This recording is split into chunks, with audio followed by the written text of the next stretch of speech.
नमस्कार, मैं सचिन कुमार आपका अपने YouTube चैनल इंग्लिश एक्सपर्ट में हार्दिक स्वागत करता हूं।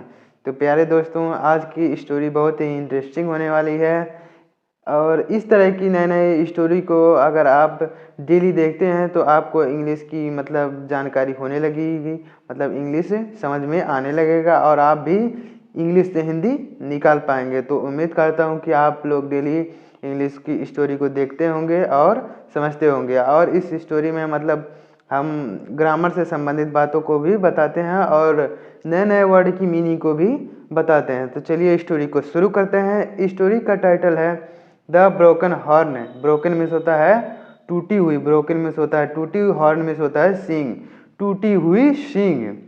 Once upon a time there was a young goat. Once upon a time यानी एक समय की बात है। अक्सर इस स्टोरी की शुरुआत यहीं से होती है कि एक बार की बात है, एक समय की बात है। वंस अपॉन ए टाइम एक समय की बात है। देयर अगर सब्जेक्ट के स्थान पे है तो उसका अर्थ नहीं होता है, और अगर कहीं ऑब्जेक्ट के स्थान पे है या फिर और कहीं है तो उसका अर्थ होता है, लेकिन अगर सब्जेक्ट के स्थान पे है तो अर्थ नहीं लिया जाता है। देयर वाज मीन्स थी, ए गो यंग गोट यानी एक नौजवान बकरी थी, यानी एक बकरी थी। एक समय की बात है, एक बकरी थी। He was very naughty and curious. He माने वह, वाज माने थी, वेरी नॉटी यानी बहुत शैतान, वह बहुत शैतान थी, एंड क्यूरियस और जिज्ञासु यानी जानने की इच्छा रखने वाली थी, यानी वह चीज़ों के बारे में जानना चाहती थी। बकरी जो है बहुत जानने जिज्ञासु थी, जिसको क्यूरियस मीन्स होता है जिज्ञासु। वह बहुत शैतान और जिज्ञासु थी। He used to run here and there. He used to, he माने वह, यूज्ड टू का प्रयोग किया जाता है जब आदत संबंधित बात कहीं पे की जाती है तो वहाँ पे यूज्ड टू का प्रयोग किया जाता है। यूज्ड टू का मतलब होता है आदत, होता है कि वह काम रोज किया जाएगा। ही यूज्ड टू यानी वह रन दौड़ा करती थी, यानी वह दौड़ती थी। हेयर एंड देयर यानी यहाँ और वहाँ, वह दौड़ा करती थी यहाँ और वहाँ। आउट ऑफ क्यूरियोसिटी यानी जिज्ञासा में, उत्सुकता में, जानने की इच्छा में वह इधर उधर घूमा करती थी, यानी दौड़ा करती थी। The poor goatherd had to search for him. The poor goatherd यानी बेचारे गडेरिए को, गॉदर्ड मीन्स होता है गडेरिए, यानी पुअर गडेरिए हैं। पुअर मीन्स तो होता है गरीब, लेकिन यहाँ पे ले जाएगा बेचारा। पुअर गॉदर्ड यानी बेचारा गडेरिया। हैड टू सर्च यानी खोजना पड़ता था। फॉर हिम यानी उसको, यानी बेचारे गडेरिए को उसको खोजना पड़ता था। एंड ब्रिंग हिम बैक और उसको वापस लाना पड़ता था। बेचारे गडेरिए को इधर उधर उसको खोजना पड़ता था और उसको वापस लाना पड़ता था। वन डे एक दिन, एज यूजुअल यानी हर रोज की तरह, यानी हर दिन की तरह, यानी जैसे वह रोज इधर उधर बकरी घूमने चली जाती थी उसी दिन की तरह, हर दिन की तरह। एज यूजुअल में से होता है हर दिन की तरह, हर रोज की तरह। The goat went exploring. The goat यानी बकरी, वेंट मीन्स चली गई। यहाँ पे पास्ट इंडेफिनिट टेंस का यूज किया गया है। गोट वेंट मीन्स चली गई, गो का सेकंड फॉर्म होता है वेंट। बकरी चली गई। एक्सप्लोरिंग मीन्स होता है घूमने, यानी इधर उधर घूमने चली गई, बकरी इधर उधर घूमने चली गई। उसके बाद गडेरिया कह रहा है oh no that naughty goat is missing again. Oh no अरे नहीं, ओ नो मीन्स होता है अरे नहीं। दैट नॉटी गोट यानी वह शैतान बकरी, दैट नॉटी गोट वह शैतान बकरी, इज मिसिंग यानी गायब हो गई, अगेन यानी फिर से, वह शैतान बकरी फिर से गायब हो गई। गडेरिया कह रहा है अरे नहीं, वह शैतान बकरी फिर से गायब हो गई।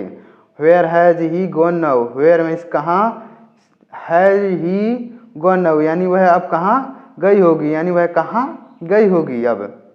क्राइड द एंग्री गॉडर यानी क्राइड यानी चिल्लाते हुए, एंग्री गॉडर यानी गरेड़िया, गुस्सा वाला गरेड़िया, यानी गुस्से में गरेड़िया चिल्लाते हुए कह रहा है कि ओ नो अरे नहीं, यह बकरी फिर से गायब हो गई, अब पता नहीं कहाँ गई होगी। ही फाउंड उसने पाया द गोट यानी बकरी को, यानी उसने फिर बकरी को खोज निकाला, यानी बकरी को पा गया। And blew his whistle to bring him back. And यानी जब वह बकरी को पा गया, and blew his whistle, blew means बजाया, हिज विसल यानी अपनी सीटी को, जब वह बकरी को पा गया तो उसने सीटी बजाई, यानी सीटी को बजाया टू ब्रिंग हिम बैक, यानी उसको वापस चलने के लिए उसने सीटी बजाई। गडेरिया ने उसको वापस चलने के लिए सीटी बजाई। But the goat did not listen, लेकिन द गोट यानी बकरी ने डिड नॉट लिसन यानी नहीं सुना, लेकिन बकरी ने नहीं सुना यानी ध्यान नहीं दिया उसकी बातों पर। Angry the goatherd threw a stone, angry यानी गुस्से में, यानी गुस्से में द गोदर्ड यानी गडेरिये ने, गुस्से में गडेरिये ने थ्रू मैंने फेंक दिया, ये स्टोन यानी एक पत्थर, एट द गोट यानी बकरी पर। गुस्से में गडेरिये ने बकरी के ऊपर एक पत्थर फेंक दिया, थ्रू में फेंक दिया, ए स्टोन यानी एक पत्थर। द स्टोन यानी पत्थर, हीट यानी लगा, पत्थर लगा, द स्टोन हीट यानी पत्थर लगा गॉड्स हॉर्न यानी बकरी की सींग पर।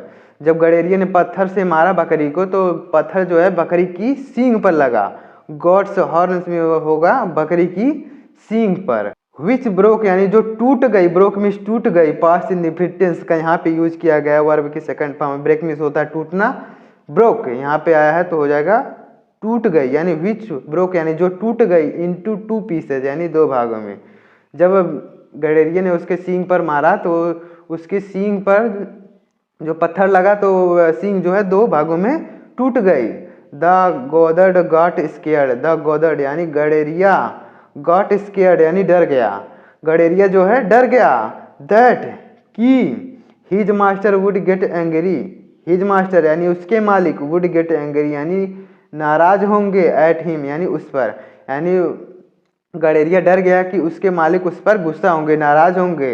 Eight him for breaking horn यानी सींग टूटने के कारण उसके मालिक जो है उस पर गुस्सा करेंगे यानी नाराज हो जाएंगे।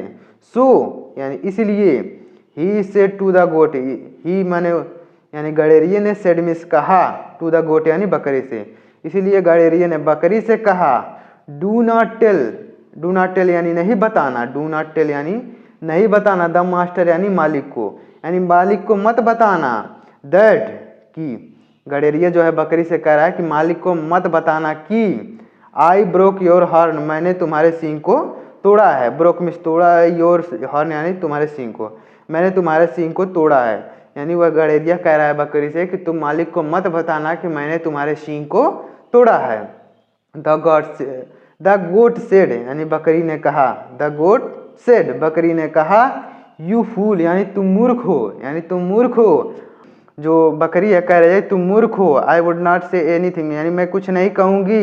द ब्रोकन हॉर्न यानी टूटी हुई सींग, विल टेल यानी बता देगी, यानी टूटी हुई सींग, विल टेल यानी बता देगी, ऑन इट्स ओन यानी स्वयं ही, यानी टूटी हुई सींग स्वयं ही बता देगी कि इस सींग को किसने तोड़ा है, यानी गडेरिया ने ही तोड़ा होगा और बकरी थोड़ी ही स्वयं अपने सींग तोड़ लेगी।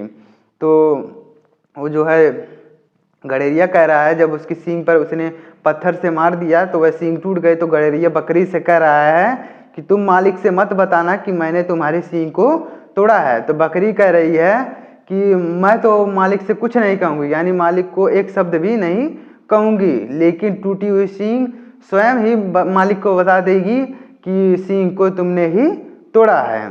तो यहाँ पे देखिए मोरल लिखा गया है, do not hide thing, do not hide यानी मत छिपाओ, यानी नहीं छिपाओ, थिंग यानी वस्तुओं को, यानी वस्तुओं को चीज़ों को मत छिपाओ, विच यानी जिसे कैन नॉट बी हिडन यानी नहीं छिपाया जा सकता, यानी उन चीज़ों को मत छुपाओ, यानी मत छिपाओ उन चीज़ों को, which can not be hidden यानी जिसे छिपाया नहीं जा सकता।